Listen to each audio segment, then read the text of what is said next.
कोथरूडचे ग्रामदैवत श्री मतोबा यांचे ARI टेकडीवरील मूळ ठाणे असून मंदिराकडे जाणाऱ्या पायऱ्यांची अतिशय दुरवस्था झाली होती।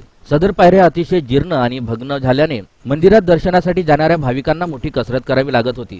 सदर पायऱ्याची पुनर्बांधणी करून दर्शनासाठी जाणाऱ्या भाविकांची व्यवस्था व्हावी अशी ग्रामस्थांची सातत्याने मागणी होती। त्यामुळे नामदार चंद्रकांत दादा पाटील यांनी पुढाकार घेत या पायऱ्यांची पुनर्बांधणी केली असून घडीव दगडी पायऱ्या बांधण्यात आल्या। त्यामुळे मंदिर परिसराचे वैभव देखील वाढले असून दर्शनासाठी जाणाऱ्या भाविकांना मोठा दिलासा मिळाला आहे।